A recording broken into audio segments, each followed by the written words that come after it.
નમસ્કાર દર્શક મિત્રો, @ગુજરાતમાં આપનું સ્વાગત છે। રાજકોટ ટીઆરપી ગેમ ઝોન અગ્નિકાંડના પડઘા હજુ પણ શમ્યા નથી। અગ્નિકાંડના તણખાએ પ્રશાસનની ઘોર બેદરકારીને લઈને અનેક સવાલો ઊભા કર્યા છે। પ્રશાસન દ્વારા સુરક્ષામાં કરાતી ચૂકને લઈને લોકોમાં પણ ભ્રષ્ટાચાર વધ્યો હોવાની ચર્ચાએ જોર પકડ્યું છે।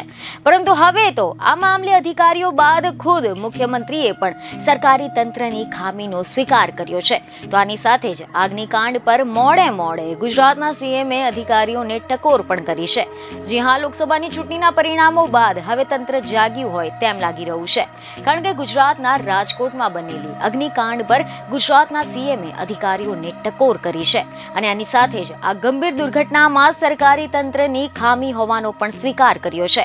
મીડિયા રિપોર્ટ અનુસાર એવી માહિતી મળી રહી છે કે રાજ્યના સીએમ ભૂપેન્દ્ર પટેલે મહાનગરપાલિકાના એક કાર્યક્રમમાં રાજકોટની ઘટનાને લઈને સૂચક નિવેદન આપ્યું હતું, જેમાં તેમણે જણાવ્યું હતું કે રાજકોટની ઘટના બાદ એવું લાગી રહ્યું છે કે આપણાથી કોઈક ભૂલ થઈ ગઈ છે। આપણને એમ થાય છે કે આટલું બધું કામ કરીએ છીએ છતાં પણ ક્યાંક ને ક્યાંક ભૂલ થાય છે। સૌથી પહેલી પ્રાયોરિટી આપણી માણસના જીવની છે। લોકોનો જીવ બચાવવા માટે અધિકારી હોય કે પછી પદાધિકારી હોય, તેમાં કોઈ પણ પક્ષે સમાધાન ન થવું જોઈએ।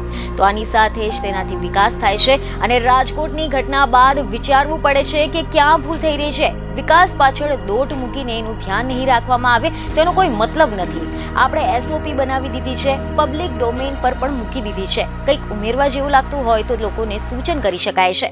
તો આની સાથે મુખ્યમંત્રી ભૂપેન્દ્ર પટેલે અધિકારીઓને ટકોર કરી હતી, જેમાં તેમણે જણાવ્યું કે વિકાસના કામોની સમીક્ષા અઠવાડિયામાં 2 વાર થવી જોઈએ। જ્યાં સ્વચ્છતા અભિયાન ચાલી રહ્યું છે ત્યાં સરકારી ઓફિસમાં પાનની પિચકારી મારવામાં આવે છે। મીડિયામાં આવતા અહેવાલો પણ ધ્યાનમાં લેવા જોઈએ। ગેરકાયદેસર કામને શરૂઆતમાં જ રોકી લેવું જરૂરી છે।